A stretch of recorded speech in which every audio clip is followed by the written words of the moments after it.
Good morning to everybody. This is Dr. Prasad from California, USA. Доброе утро всем. Я Мадан Прасад из Калифорнии, из США.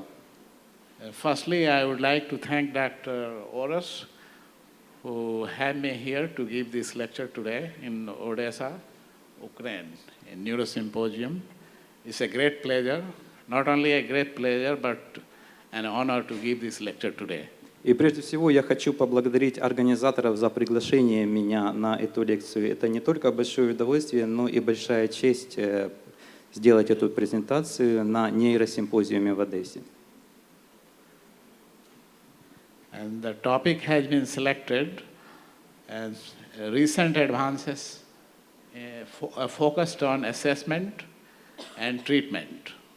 Why? Because it's one of the hottest topic in neurology world, and treatment is very, very difficult, which I'm going to go over about all of them in few moments. Тема презентации – это последние достижения в диагностировке и лечении периферических полинейропатий. Эта тема очень горячая и на слуху, и я буду более подробно говорить именно о трудностях, связанных с лечением полинейропатий.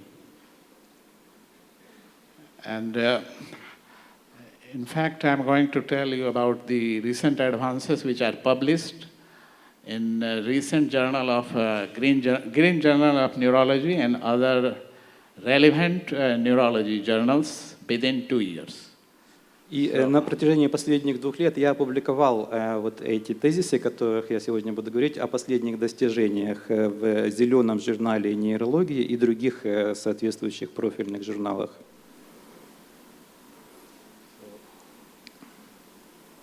That's the topic, as you can see here. Вот. And let us get started. Тема презентации. Давайте начнем.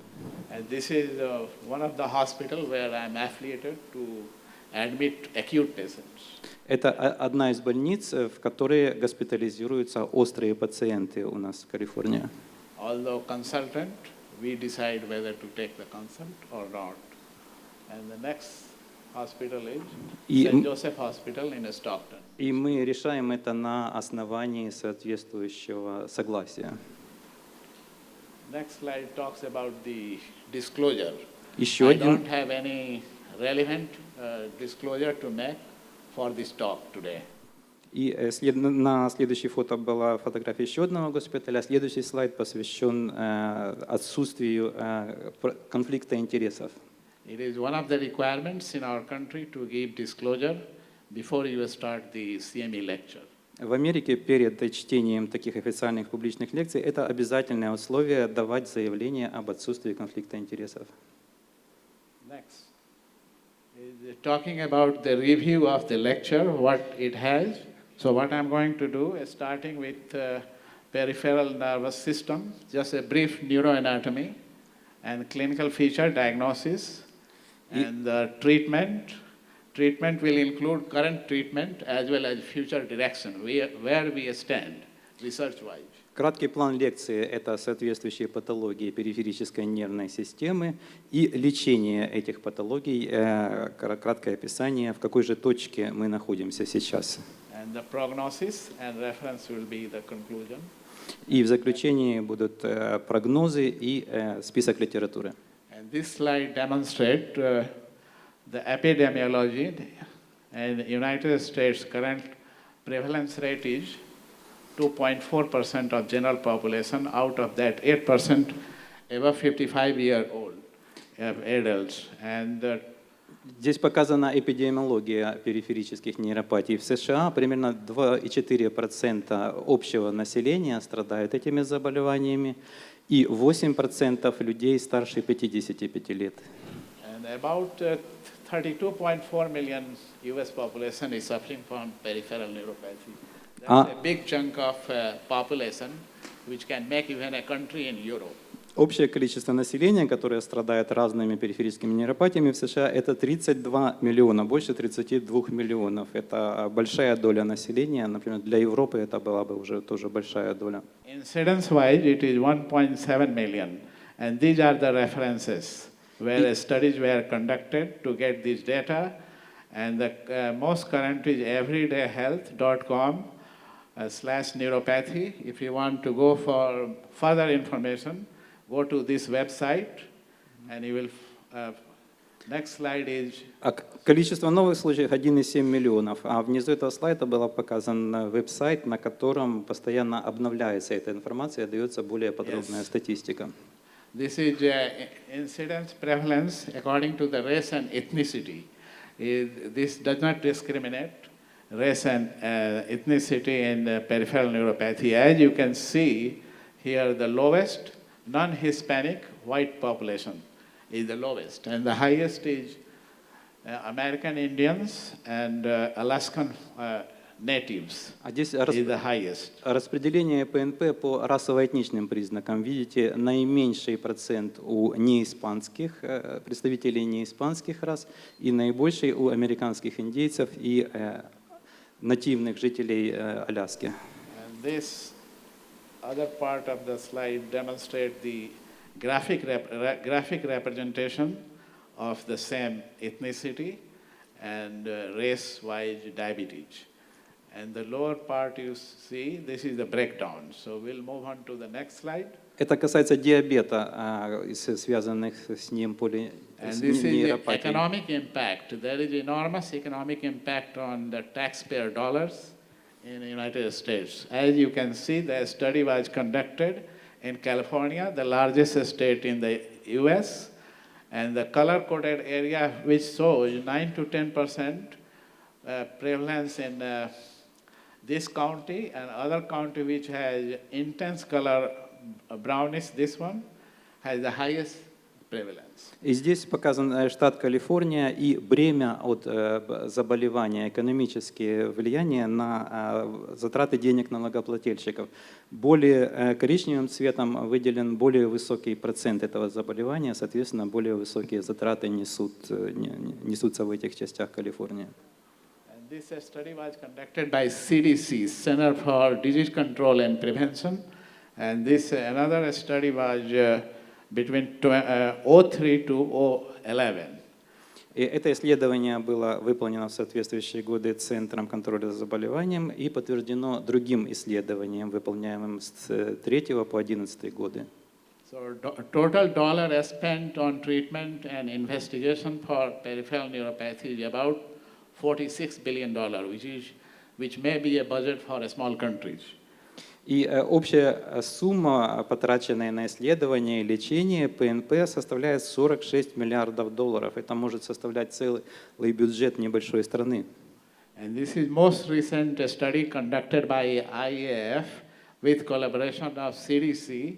According to this, the current prevalence is 32.4 million. It is going to go just double in 2025 year because of the way of life in America. Последние исследования, посвященные изучению тенденций стиля жизни в Америке, показывают, что вот эта цифра 34,5 миллиона пациентов, страдающих, может к 2025 году удвоиться. So just like a skyrocketing year after year, 2 years later, 4 years later, and what you see the top, that's 2025 prevalence rate of diabetes. And let me make a point here why it has been shown. Because diabetes is number one cause. The most common cause for peripheral neuropathy in the United States is diabetes. Rest of the world is still, according to WHO, it's infection. So we get all the time board exam questions that what is the most common cause of peripheral neuropathy, and the answer is diabetes. И для Америки ответ на вопрос, какая самая главная, основная причина ПНП, это диабет. Поэтому уделяется такое внимание стремительному прогнозу роста заболеваемости диабета. Для остальных стран это могут быть также инфекционные заболевания. A few words about the previous slides. This study, as I mentioned, IAF showed skyrocketing diabetes and diabetic neuropathy. That study was conducted in 10 states in US, California, North Carolina, Pennsylvania, Illinois, and Michigan. Michigan was the lowest, and the highest rate was observed in California, being the most populous state. И также проводилось исследование по распространенности нейропатий, связанных с диабетом, в 5 различных штатах Америки. И самая меньшая распространенность была выявлена в Мичигане, самая большая, самая высокая в Калифорнии. And moving on to the neuroanatomy, brief neuroanatomy, as you can see here, peripheral nerve, the cut section showing the fascicle contain multiple axons, which is covered by the connective tissue called perineurium. Переходим к краткой анатомии нерва. Видите сечение спинного нерва, который покрыт периневрием и состоит из пучков, состоящих из эндоневрия. This is demonstrating one fascicle, which is covered by connective tissue, perineurium. And вот один пучок здесь показан, покрытый соединительной тканью периневрием.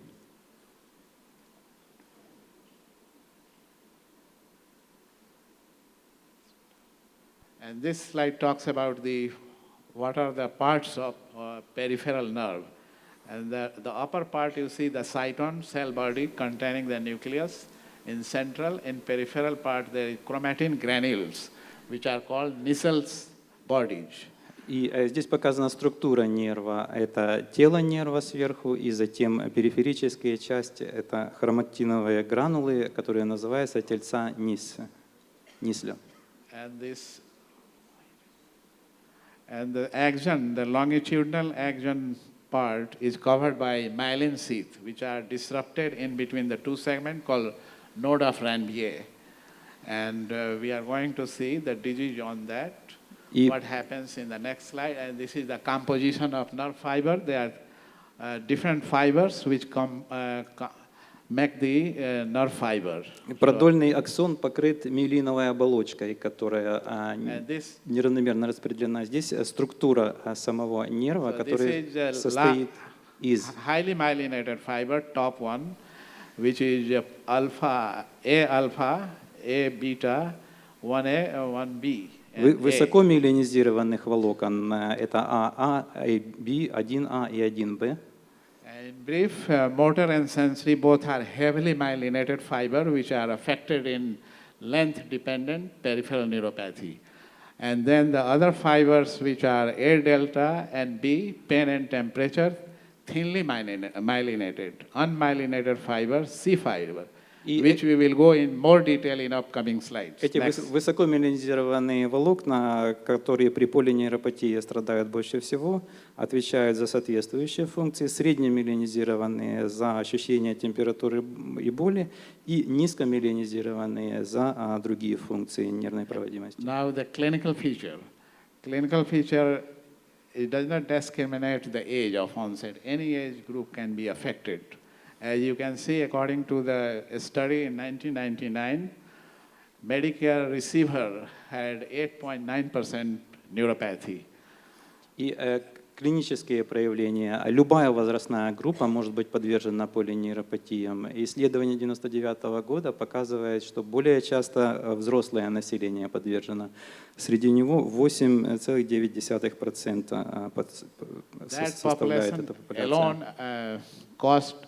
About $5.35 billion.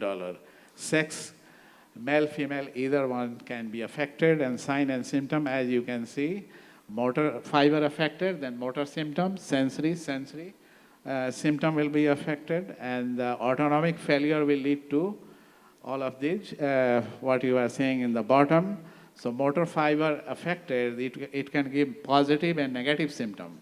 И лечение этой группы в 1999 году составило, затраты на лечение составило 53,5 миллиарда.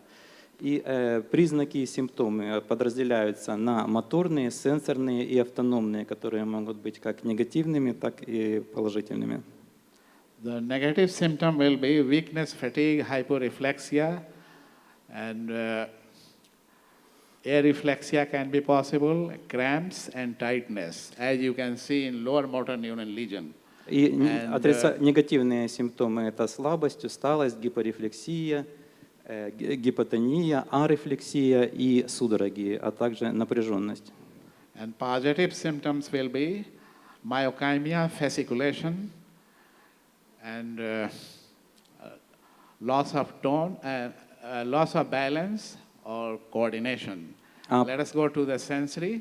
Позитивные симптомы – это миокиния, фасцикуляции, спазмы и потеря баланса или координации. Sensory symptom as well, negative and positive. What are the negative symptoms? Numbness. And that's why we tell the patient numbness cannot be treated. If you have pain, and tingling can be relieved by certain medication, which I am going to go over in more detail in upcoming slides. Сенсорные признаки также могут быть позитивными, негативными, и к ним относятся онемение. И поэтому я говорю пациентам, что онемение можно лечить соответствующими препаратами, о которых я поговорю позже. So decreased vibration, ataxia, and numbness are the negative. Positive symptoms are pain, tingling, pins and needle feeling, and also sometimes patient will complain wearing of invisible gloves and a stocking, which is one of the finding on examination of peripheral neuropathy patient. Autonomic feature will be affected by B fiber and C fiber. B is myelinated, C fiber is unmyelinated, and these control involuntary function in the bodies. For example, blood pressure. What happens to autonomic failure? There will be no control of blood pressure. Then you are going to find postural hypotension, what is called orthostatic hypotension, and a small myelinated fiber B, pseudomotor, will lead to anhidrosis or hyperhidrosis, either decrease or increase sweating. И также другие сенсорные проявления – это ощущение покалывания, жжения, и как будто бы пациенты жалуются, что они носят невидимые перчатки или чулки на конечностях, такие ощущения. И автономные симптомы – это нарушение давления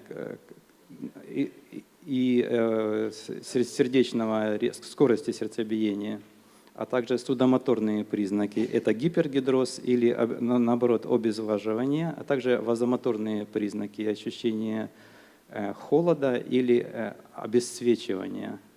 И это связано с нарушением немиелинизированных волокон типа С. All right, then vasomotor fiber, if affected, will lead to lack of sensation of coldness and discoloration. Unmyelinated fiber, C fiber, that's visceral motor fiber, that will lead to incontinence, lack of control of sphincters, as we see in autonomic failure. And sexual dysfunction like ED, erectile dysfunction, and female will be affected by female sexual disorders like dry vagina and painful intercourse because of autonomic failure. Next slide. Также Move on to. К автономным нарушениям относятся нарушения в сексуальной области. У мужчин это эректильная дисфункция, у женщин сухость вагины и другие проявления. As you can see here, this is a fact published by American Diabetic Association. This is the reference. Вот факты, опубликованные Американской диабетической 30% ассоциацией. diabetic over age 40, they are going to have some symptoms. That's proved. And the second fact is 13% all diabetic patients will complain numbness. Вот доказанный факт: 30% диабетиков старше 40 лет имеют определенные симптомы в ногах, в стопах, симптомы стопы. И 13% всех диабетиков ощущают онемение конечностей. And 50% patients who have diabetes, diagnosed diabetes, will have neuropathy in 25 years without any question. И без сомнения 50% пациентов, которым выставлен диагноз диабет, у них разовьется нейропатия на протяжении 25 лет с момента установки диагноза. These are the facts and figures of diabetic peripheral neuropathy. Next slide, moving on to the symptoms. Это факты и цифры диабетической нейропатии. И переходим теперь к симптомам. This is how patient will come to the office and complain. Burning pain, very, very common Вот так in очень часто diabetic neuropathy. пациенты приходят к вам, к врачу, и жалуются на жгучую боль в стопах при диабетической нейропатии. Next, this symptom is in the wrist. Patient is coming holding his wrist to the doctor's office with burning, tingling and numbness. И вот такой пациент, держащийся за запястье, приходит также к врачу и жалуется на жжение и покалывание. And this is typical complaint of pins and needle feeling, which is very, very commonly found in neuropathy. И типичные ощущения покалывания в стопе по типу булавок и иголок очень распространенные при диабетической нейропатии. And as disease progresses, they also develop lack of feeling of hot and cold, as you can see here. И по мере прогрессирования также теряется способность ощущения горячего и холодного, как вы видите. Next slide demonstrates the quality of life is severely affected. These patients who have burning pain and then knees and multiple area unable to work and they file disability. И And также because of that, there is a great, enormous amount of business loss, and they take off from the job because they cannot walk И and так- cannot use the limbs. снижается качество жизни очень существенно в связи с практически обездвиживанием. Человек не может нормально двигаться в связи с болью суставов и практически теряет работу, устраняется от активной жизни. This demonstrates how muscle can break, weakness of the muscle, as I have mentioned before. Здесь показано, как может разорваться мышца в связи со слабостью мышцы. Because of the nerve damage, finally patient slowly and slowly breaks down. That's what you are seeing here. В связи с поражением нерва постепенно вот так вот разрывается мышца. And these patients are instructed to check the foot every day, complete. Why? Because they have numbness. They cannot perceive the pain, and a step on the nail will have a small lesion which can be magnified a bigger ulcer. And by the time it is noticed, it's the time for amputation. The most common cause of foot amputation or any part of the body is diabetes. И этому пациенту предписали каждый день проводить тщательное обследование стопы в связи с соответствующими симптомами, потому что может возникнуть маленькая язвочка, которая очень быстро может привести к ампутации стопы. Большинство ампутаций конечностей связано именно с диабетом. This slide talks about any organ can be affected because of the autonomic failure. As you can see, autonomic, И fiber C, and this is GI, cardiac, and на этом слайде показано, GU. что все системы и органы могут быть затронуты автономной дисфункцией. И желудочно-кишечная, сосудисто-сердечная система. И GI affected, it will present with dysphagia, gastroparesis, cardiac, as usually we don't see resting tachycardia. Without autonomic failure, you cannot find resting tachycardia, which happens in autonomic failure. И также для ЖКТ это дисфагия, гастропарез, а для сердечно-сосудистой это тахикардия покоя, которая также при диабете развивается. So hypoglycemic unawareness. So what happens in hypoglycemia? If a normal person will have autonomic system intact, they are going to develop tachycardia, sweating, nervousness, and that's how you diagnose hypoglycemia. Means D50 for 50, means blood sugar goes down less than 50, then give them 50% of dextrose. And И you также cannot recognize in this autonomic failure. So what will happen in the house if the battery is dead? No fire alarm will be activated. So battery should be changed. Something like that. House will be burned to ash if there is no fire alarm. Same thing happened with this patient who have hypoglycemic shock and there is no awareness, and the complication will be fatal. И также неосознание надвигающейся гипогликемии, когда гипогликемия развивается без видимых четких симптомов, когда нет тахикардии, потения или нервозности. Это все равно как оставить дом без присмотра, и там постепенно будет происходить пожар. Никто этого не заметит, пока не сгорит весь дом. Точно так же и в организме. And GU has been already mentioned, so moving on to the next slide. Про And this is урогенитальные brief. признаки мы уже поговорили. is briefly going over the etiology of neuropathy, the most common being diabetes, over 60%. And as you can see, graphic representation, idiopathic is 23%, and chemo-induced, drug-induced could be 10%, HIV, AIDS, 2%, and others are 5%.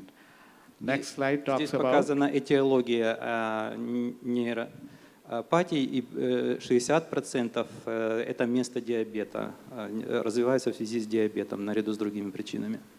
Switching gear to the diagnosis of peripheral neuropathy, majority of diagnosis is made by history and clinical examination. As mentioned before, in addition, we order certain tests like a laboratory test, the blood test, anti-nerve antibodies, and CSF, and urine examination, urine analysis. Диагноз выставляется на основании анамнеза и клинических наблюдений, а также анализов крови и спинномозговой жидкости на антитела и другие соответствующие молекулы.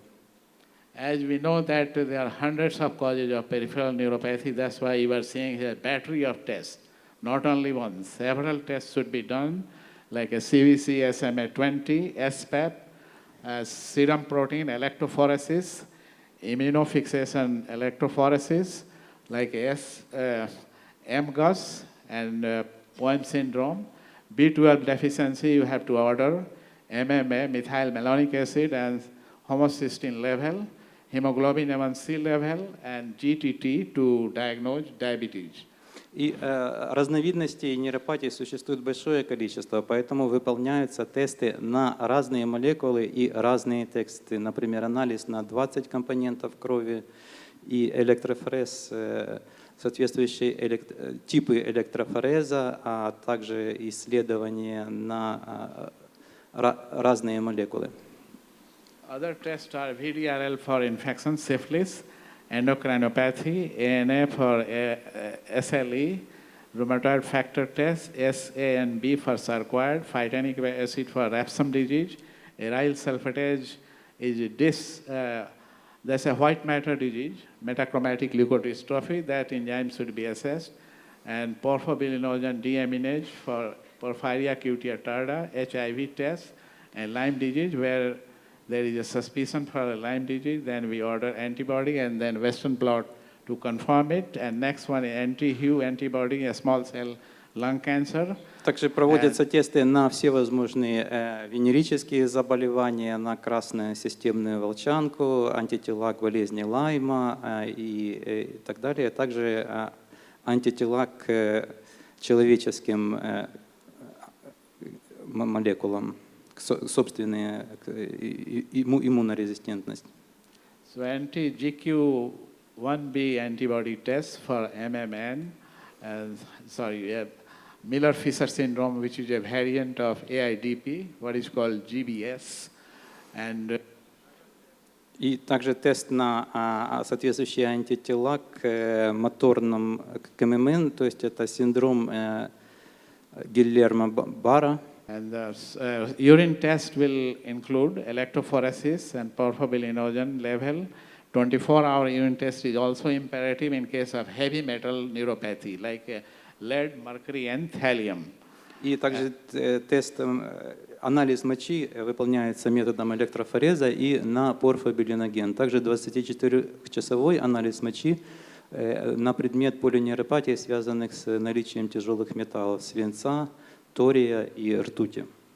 Diagnosis continued, and the nerve biopsy in cases of vasculitis, tumor infiltration, polyglucosan body neuropathy, and giant axonal neuropathy. And this condition, as you can see here, amyloidosis, HNPP, leprosy, anti-MAG antibody neuropathy, MLD, metachromatic leukodystrophy, and CMT type 1A, which is the most common CMT neuropathy, demyelinating. We don't need to order biopsy. Molecular test is more than enough to make diagnosis. And moving on to the next. Биопсия нерва выполняется в случае соответствующих верхних 5 заболеваний. В случае заболеваний, проведенных в нижней части биопсия нерва не требуется, достаточно молекулярно-биологических тестов. And this slide demonstrates the loss of myelinated nerve fiber and the blood vessels markedly thicken at the basement membrane as it is represented by the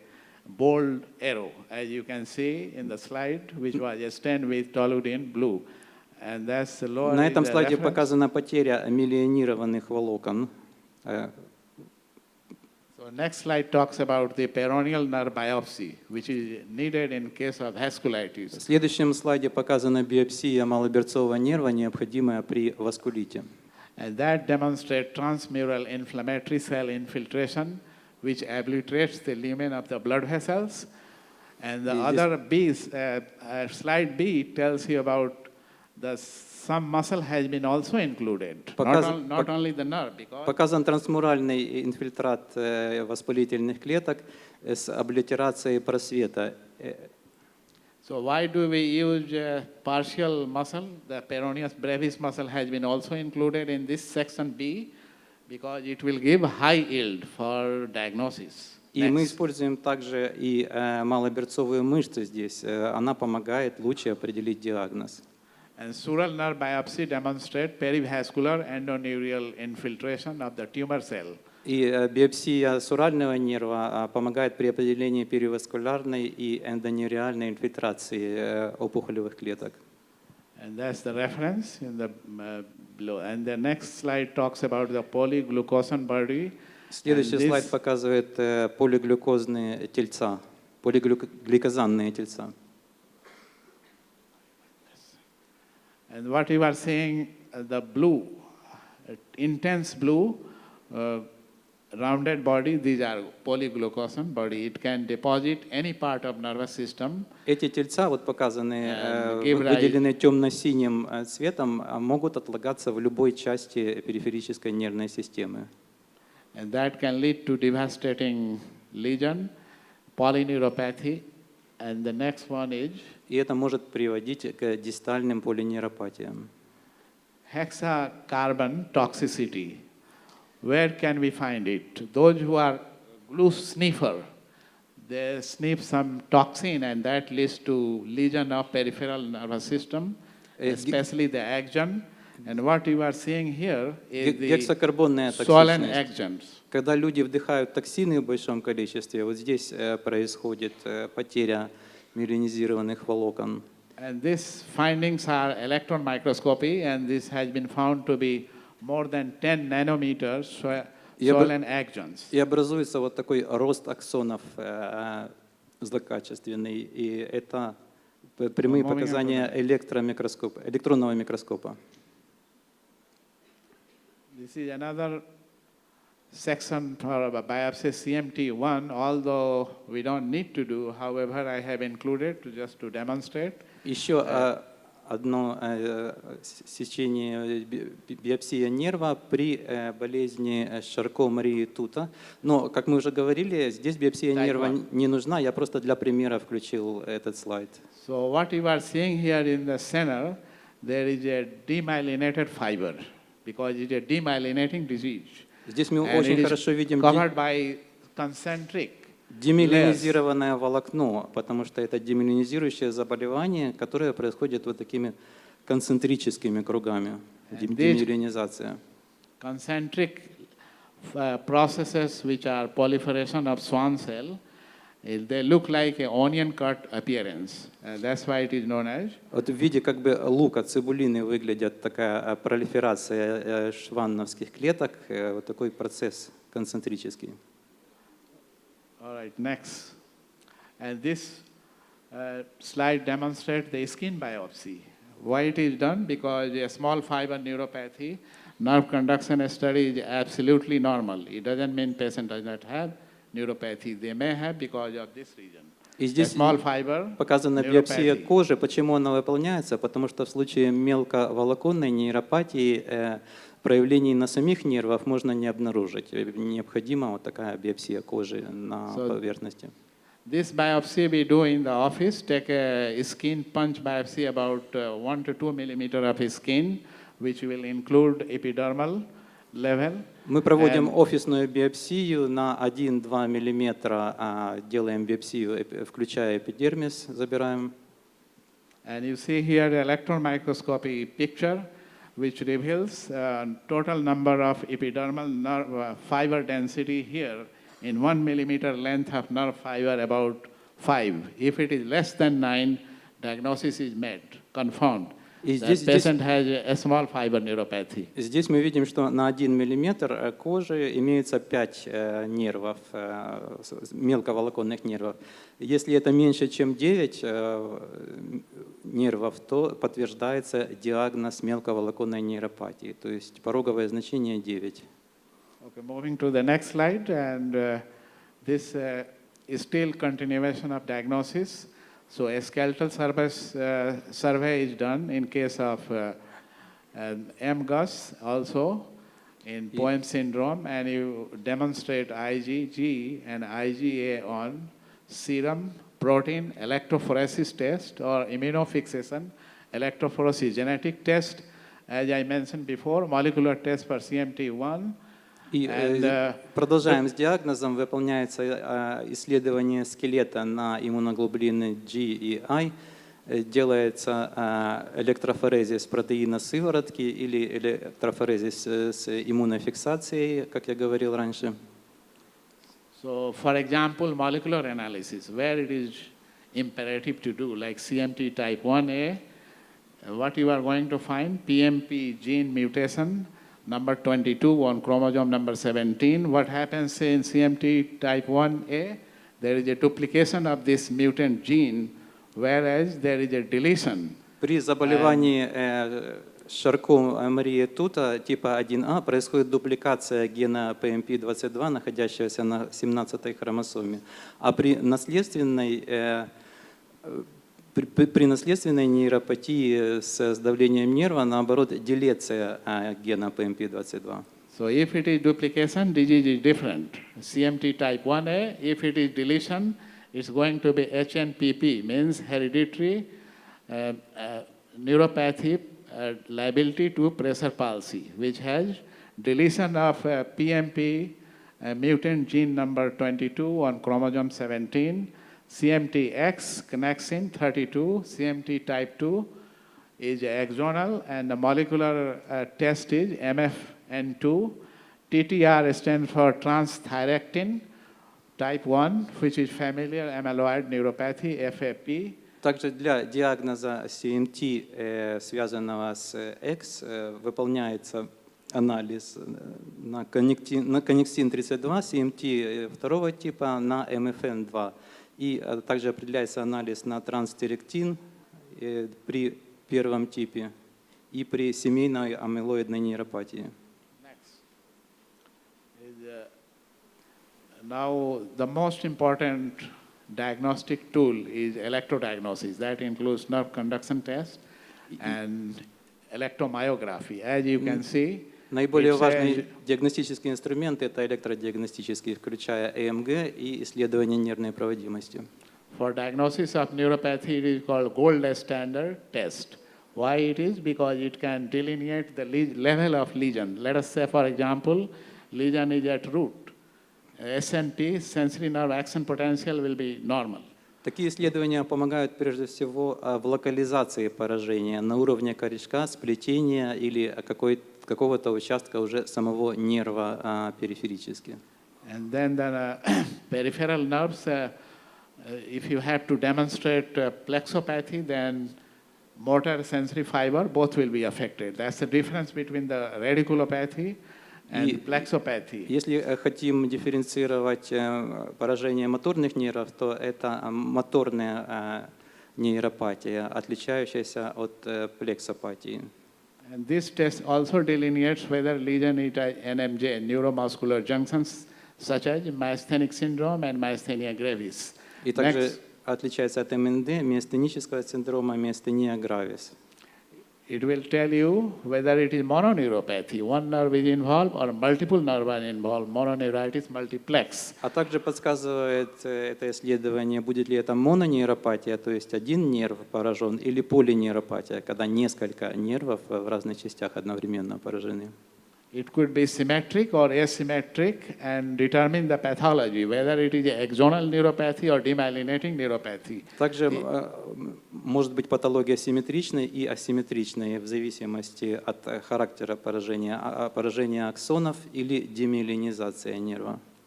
Is it acute or chronic etiology? I will get to that in more detail in upcoming slide for hereditary neuropathy and acquired. Определяется острая или хроническая патология. Я более подробно поговорю об этом на следующих слайдах, говоря о наследственной нейропатии. It tells about the prognosis as well, like is it a good prognosis or worse prognosis? In axonal neuropathy, it will be worse prognosis. И говорит также demyelinating, о прогнозе, плохом или хорошем. Для аксональной нейропатии это будет плохой прогноз, для демиелинизирующей более благоприятный. and demyelinating has good prognosis. And caveats of the electrodiagnostic test, as mentioned before, a small fiber neuropathy, nerve conduction test is not helpful. So it is a caveat.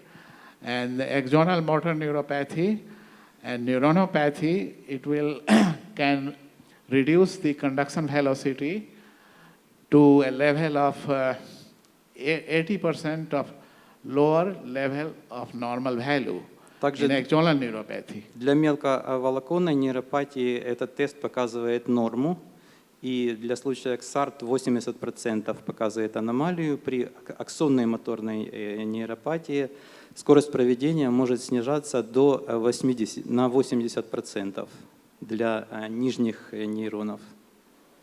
And 30 to 40% acquired demyelinating neuropathy, there is no conduction block or temporal dispersion. That's why it is a caveat. And conduction block and temporal dispersion has been demonstrated by GBS and MMN. Также могут быть блоки проведения и темпоральная дисперсия у 30-40% с приобретенной демиелинизирующей полинейропатией. So as mentioned before, CMT type 1 is demyelinating. Although it is demyelinating, however, hereditary. In that condition, we are only going to find uniform slowing of conduction velocity, but no conduction block or temporal dispersion. Going to the next one. CMT1 – это демиелинизирующее заболевание, но также наследственное. Здесь имеем при ЭМГ однородное замедление скорости проведения без темпоральной дисперсии. So this slide demonstrates demyelinating neuropathy, how it happens. As you can see, Здесь the ischemia leads to слайд loss of myelin. показывает демиелинирующую нейропатию, как это происходит, какие ишемические изменения. Next one is the axonal neuropathy. Axons are damaged, dying back axon demonstrate axonopathy. Здесь показана аксонопатия, каким образом развивается поражение, потеря аксона.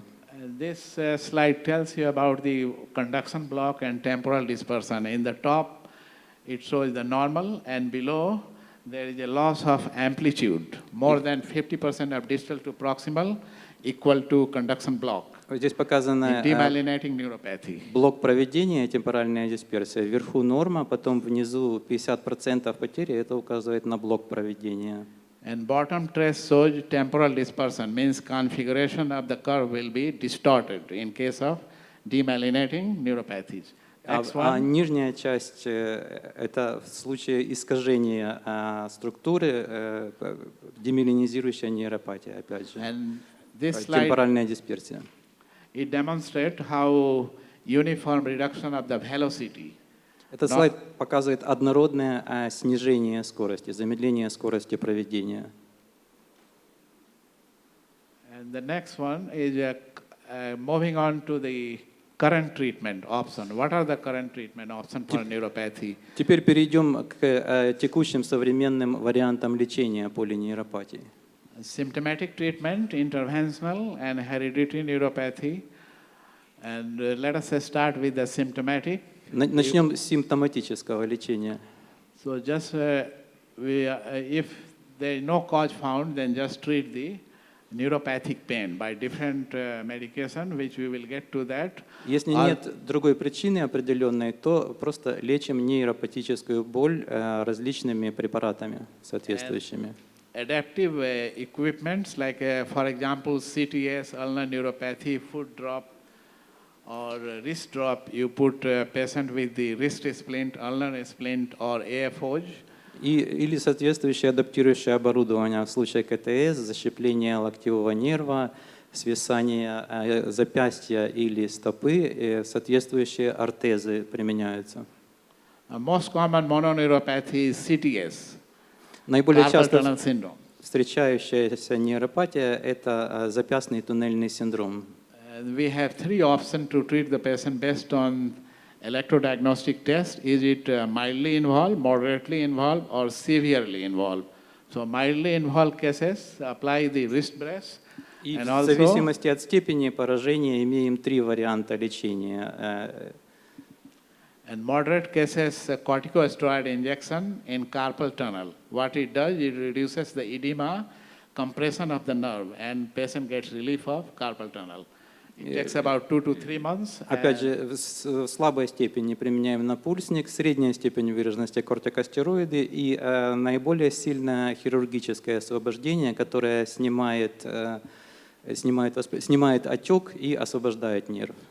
And severe cases, choose hand surgery referral, and they can open and release the nerve in carpal tunnel.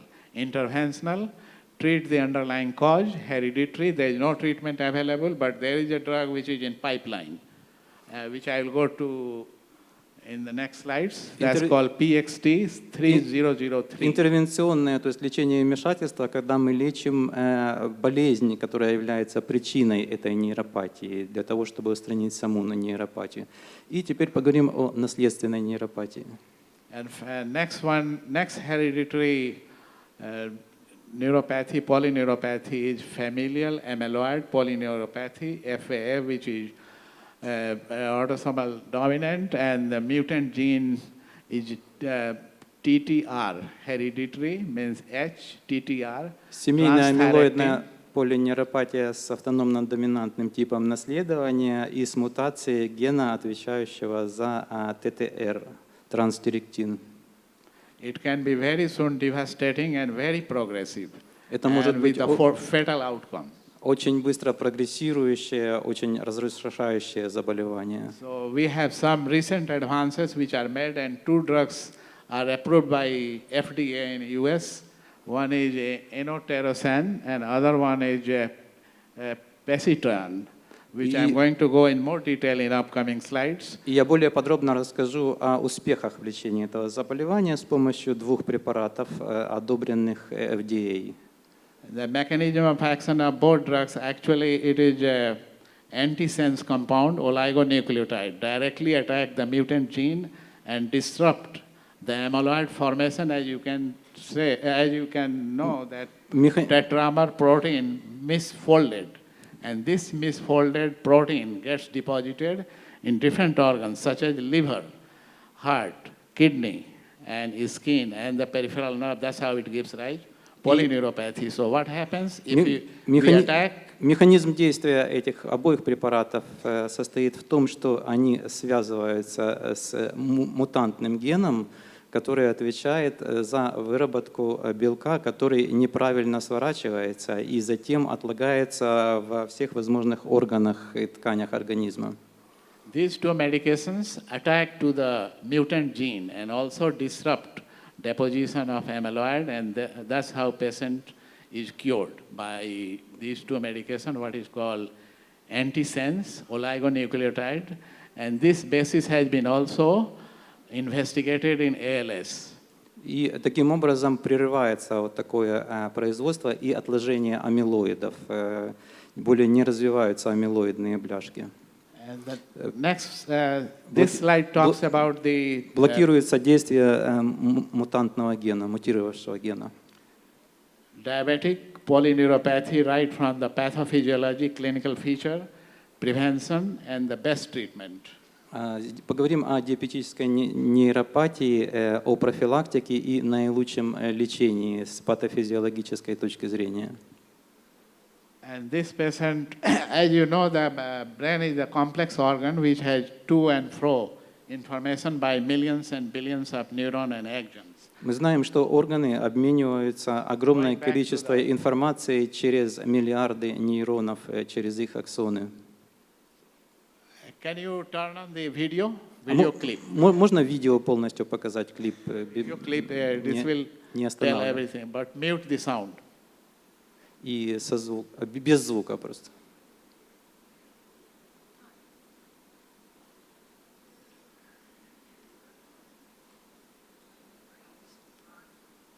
So as I said, the brain is the most complex structure in the body. It reacts and acts in the complex situation in environment. And Итак, головной мозг является наиболее сложной структурой в теле, которая реагирует и воспринимает всю these are информацию. the myelin sheath and as you can see, these nerves can be autonomic, sensory, and motor, as mentioned И before. And передают информацию через нервы, которые составляют три разные типа системы: автономная и две еще нервные системы.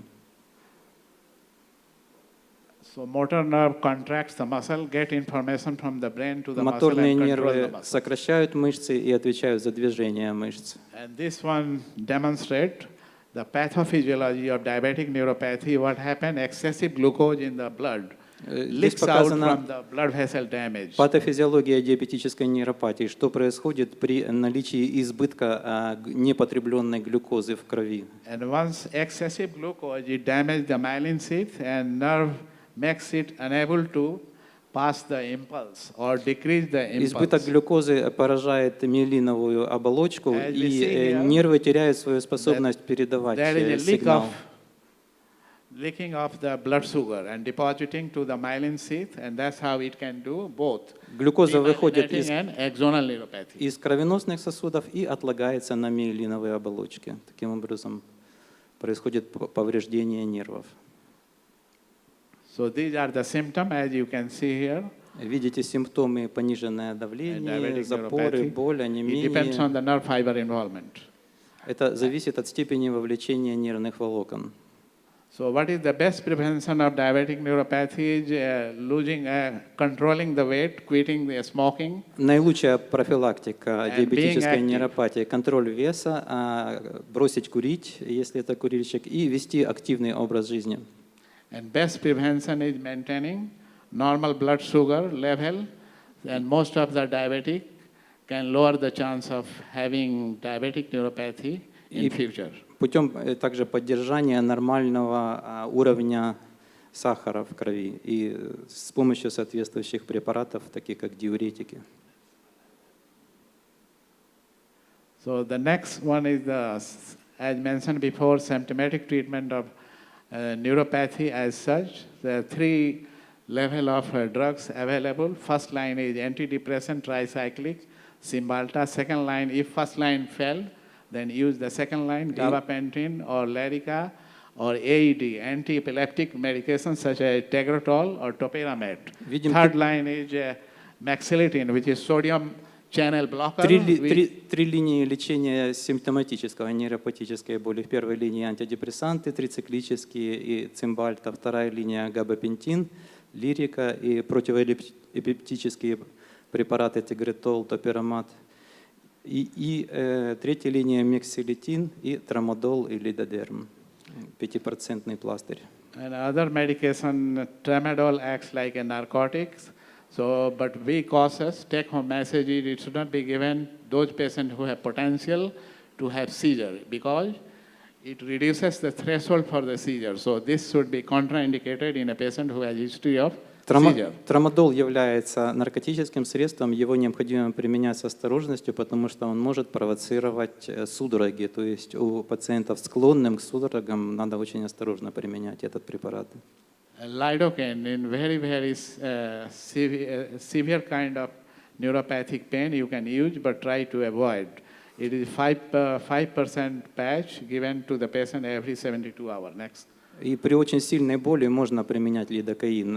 Стараться все-таки больше избегать его, но можно вот такой 5% пластырь на 72 часа применяется в случае очень сильной боли.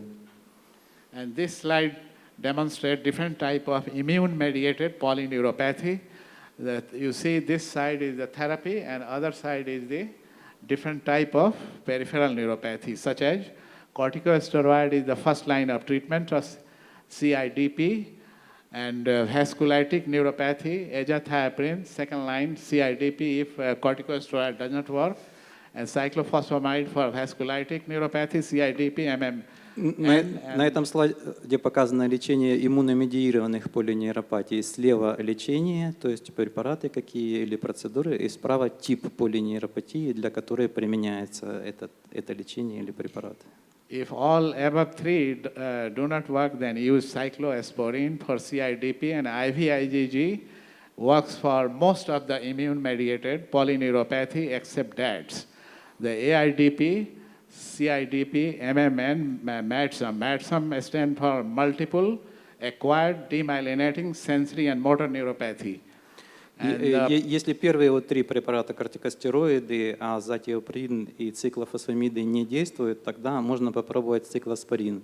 И для большинства перечисленных, как приобретенные воспалительные, хроническое воспалительное, ММН и МПДСН, действует внутривенный иммуноглобулин. And the plasmapheresis is the next medication, next procedure to treat the AIDP, CIDP and MMN. И следующая процедура для лечения ХВДП, ОВДП и ММН – это плазмаферез. MMN is multiple motor neuropathy. ММН – это множественная моторная нейропатия. And there are certain newer biologic agents which are monoclonal antibody, rituximab, which can be used for MMN and DADS. Both are very resistant to conventional immunosuppressive agent, and that's why rituximab has been used to treat these immune-mediated neuropathy. We'll move on to the next. Для резистентных форм используется новое моноклональное антитело ритуксимаб. So final, how to approach the polyneuropathy patient. This is a bottom line slide which tells you how to approach. Let us say you have patient with having symmetric motor sensory loss, proximal and distal as well. И теперь основной слайд, описывающий подходы к пациентам с полинейропатией. Например, у пациента симметрическая проксимальная и дистальная слабость с сенсорной потерей. So what you should be thinking and what should be done for the treatment. Let us say number one response. If you suspect AIDP, CIDP, then do the CSF examination, LP, and demonstrate high level of protein, which will be positive in both conditions, and move on for the immunosuppressive agent. Only distal weakness is present. It means it could be asymmetric, such as vasculitis. So go for biopsy, which is imperative to make diagnosis of vasculitic neuropathy by a nerve biopsy. And start immunosuppressive agents, corticosteroid or cyclosporine. Again, То есть это протокол или схема подхода к таким пациентам. Если подозревается ОВДП или ХВДП, то исследуем спинномозговую жидкость и лечим иммуносупрессантами. Если только дистальная слабость и асимметрическая слабость, сенсорные потери, подозреваем васкулит, необходима биопсия нерва, иммуносупрессанты, кортикостероиды, циклофосфамид и так далее по протоколу. So the next one is asymmetric. If there is a weakness which is asymmetric without sensory loss, what are those conditions? Can be motor neuron disease, such as ALS. Если это асимметричная слабость без сенсорной потери, что это может быть? МНД соответствующая. So you have to move forward accordingly. And other condition can be multiple motor neuropathy. So right away, you know that it is a demyelinating disease. So go for EDX, electrodiagnostic test, and demonstrate conduction block and temporal dispersion. In addition, you want to do GM1 antibody in the serum, and diagnosis is made. And the next treatment-wise, it will be immunosuppressive agent. It is very resistant to IVIG. Соответственно, это может быть МНД или мультифокальная моторная нейропатия. Применяем электродиагностику для определения или блоков проведения, или темпоральной дисперсии, и также определяем на антитела к GM1.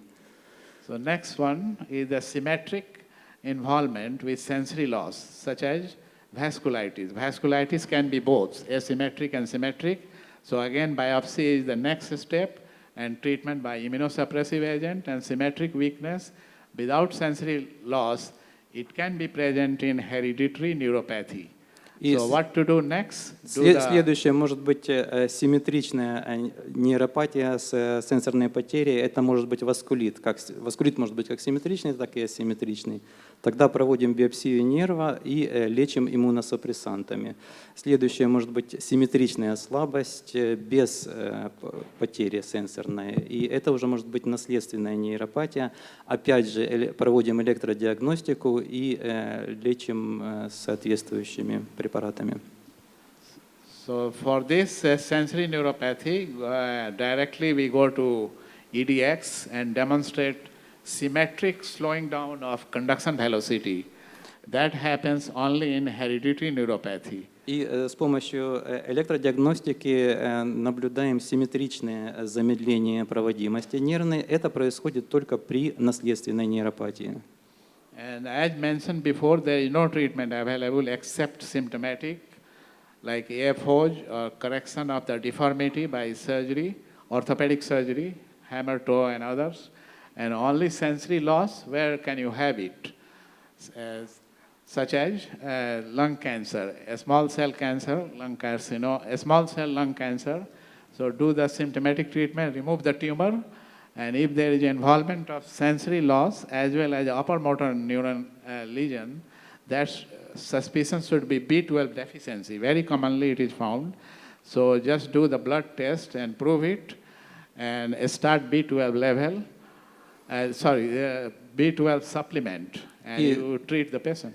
Также симптоматическое лечение при только сенсорной потере проводим, и также может быть сенсорная потеря при раке легких. После удаления опухоли проводим дальнейшее обследование. И также это состояние может развиваться при дефиците витамина В12. And the severe proprioceptive deficit is found in the case of cancer, Pankos syndrome, symptomatic treatment. Again, remove the tumor if you suspect and do the anti-Hu antibodies. И тяжелый проприорецептивный дефицит также может развиваться при раке, поэтому выявляем, удаляем опухоль и проводим соответствующее лечение. Также обследуем на человеческие антитела. So here is the new medication which is coming soon as we speak. They have phase 1 trial in the United States. By Dr. Simpson in New York, Mount Sinai Hospital. And this drug has been inspired by the toxin present in Japanese puffer fish. So what it does? И теперь перейдем к рассмотрению нового препарата. Исследование, по которому проводилось в Нью-Йоркском госпитале, препарат был разработан на основе соответствующего токсина из японского растения. This is the most recent advancement in treatment of neuropathy. However, there is no name of the drug. It is CC84 64. This is the number because it is under clinical trial. И название этого препарата пока условное CC8464, потому что пока что проводится клиническое исследование по нему, но это самое последнее достижение в лечении нейропатии. And the researchers have found out that it does not go to the brain, it escapes the brain. Only it acts on the peripheral nerve, so it will be the treatment for the peripheral neuropathy, which is highly demanded for the patient who have peripheral neuropathy. That's why the FDA has given fast track. It is moving very fast. Once it passes stage 3, phase 3 trial, it will be available in US, and further more it will be sent to the Europe. И FDA обеспечила быстрое продвижение этого препарата, потому что принцип его действия в том, что он не воздействует на головной мозг, а воздействует только на периферические нервы. Поэтому это очень ценный препарат для лечения именно периферических нейропатий. И после быстрого прохождения третьей фазы клинических исследований этот препарат будет одобрен в Америке и затем передан в Европу. This is advancement in peripheral neuropathy research, where we stand according to the new advancement in research. September 2017, Dr. Sandra Rieger received a grant from NIH to continue her research, and she used the animal model. What she found, there is an enzyme elevation in zebrafish. When she injected the chemotherapeutic agent, and what was observed, it is just like having a peripheral neuropathy, because it damages the nerves and blocks the signals. And the same mechanism has been found to be positive in mice, another animal model. So she proposed in February 2018, reported that research can be applied to the other health issue as well, such as peripheral neuropathy. And we believe same enzyme, as I said before, some enzyme elevation is very much responsible to block this signal. And that's how people feel abnormal sensation in peripheral neuropathy. And same mechanism has been used. And two compounds have been discovered. And it is positive for preventing the nerve damage in zebrafish as well as mice. And her study showed that this can be translated. И в 2017 году были проведены исследования доктором Сандрой Ригер, которые показали, что дегенерация нервов связана, коррелирует с повышением определенного энзима. Она проводила исследования на животных, рыбка зебра, и также на мышах проводятся эти исследования. И в феврале 2018 доктор Ригер сообщила, что это исследование можно применять также и для здоровых тканей, то есть характер проведения, блокировки проведения нерва с помощью этого химиотерапевтического средства такой же. And this study translates better understanding of causes and prevention of peripheral neuropathy in humans, although it has been experimented in animal models. Хотя это исследование и было на животных моделях, оно дает лучшее понимание характера, развития и возможного лечения периферических нейропатий также и у человека. As mentioned before very briefly, that there are two medications which has been out in the market in US, as it is FDA approved in October 2018, and it can be used for familial amyloid polyneuropathy. И также я упоминал о двух препаратах, которые были одобрены в октябре 2018 года FDA и могут использоваться для лечения семейной амилоидной нейропатии. So what is the dose should be given and route of administration? 284 milligram. It comes in the vial, injectable, and it's given sub-Q route once a week for adults. It is not available for children. No medication has been available for FAV in pediatric age group. Иносертен 284 миллиграмма на 5 миллилитров для инъекций только для взрослых. Для детей, для педиатрической группы вообще еще не было разработано препаратов для лечения этого типа нейропатии. And there are two black box warning. Number one, thrombocytopenia and glomerulonephritis. Но есть два предупреждения таких из черного ящика. Это тромбоцитопения и гломерулонефрит.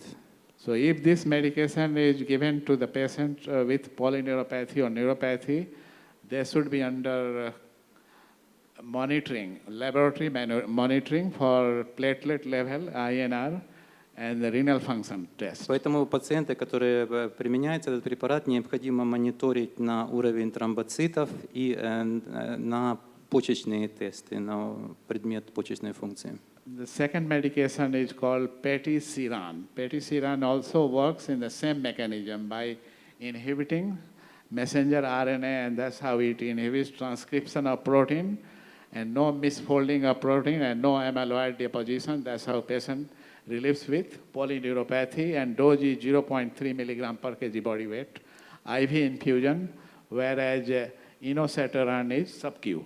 И второй препарат, у которого механизм действия точно такой же, это блокировка мутировавшего гена, приводящего к отложению амилоидов в тканях организма. Препарат в дозе 0,3 мг, внутривенная инфузия. So it has very few side effects. not much more than IRR, injection site reaction, such as flushing, backache, nausea, dyspnea, and headache. У него не такие значительные, небольшое количество побочных эффектов. Инфекция в месте инъекции, покраснение, боль в спине, тошнота, одышка. So if you want to avoid it, give the patient with acetaminophen and H1, H2 blocker. И that чтобы should их be избежать, можно дать кислый аминофен, чтобы блокировать эти побочные эффекты. And this medication, Petiseran, has been presented already in ASH 2018 meeting in San Diego, California. And the lower one is PXT, as I mentioned before. It is for CMT type 1A, and we don't know the name, but this medication very soon coming out in the market. It is in phase 3 trial as we speak. Итак, патисеран уже был представлен на конференции 2018 года в Сан-Диего. И третий препарат, у которого еще нет имени, условное название PXT-3003, против болезни CMT типа А. PXT, that's a new medication. There is no name, but it is in phase 3 trial. Сейчас проводится исследование третьей фазы этого Moving on to препарата. the prognosis, life expectancy does not affect. Переходим к прогнозу. На продолжительность жизни это зависит от этиологии. The majority of cases, the life expectancy is not certain, but it depends on etiology also.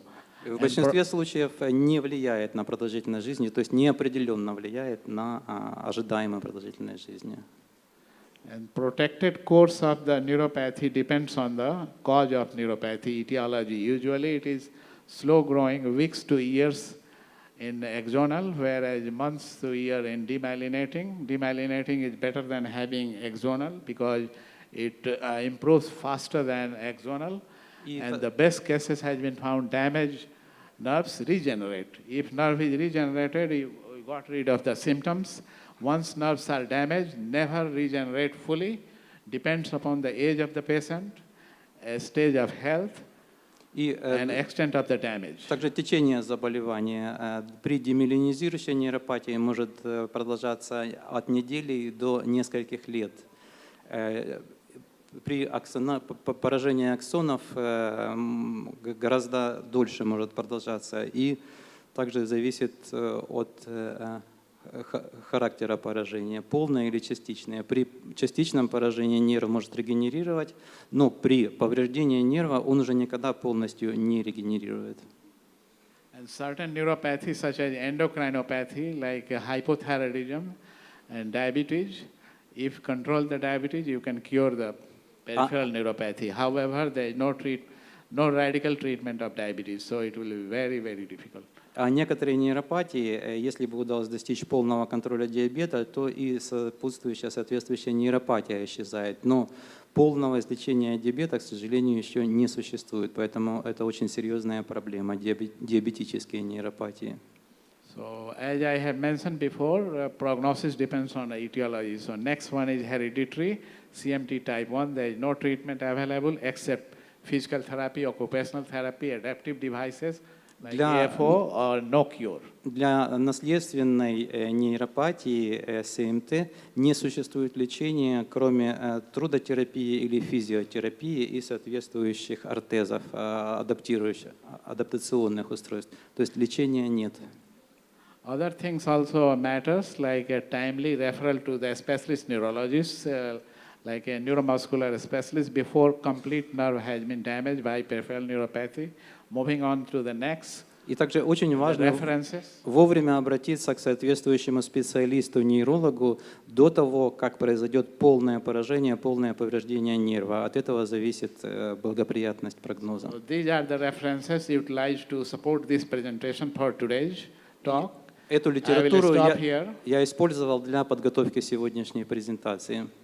I will stop here and take any question you might have. И если у вас есть вопросы, я готов на них сейчас ответить. And there are some helpful websites where you can get the feedbacks. И вот полезные веб-сайты, с которых вы можете получить обратную And связь. this is the place I'm coming from, Stockton, California. Вот Small town. место, где я живу, Стоктон, Калифорния. Yeah, population-wise, it is about 300,000. And thank you so much for being here today, and thank you for your time. Большое спасибо за ваше внимание, за то, что вы уделили время сегодня.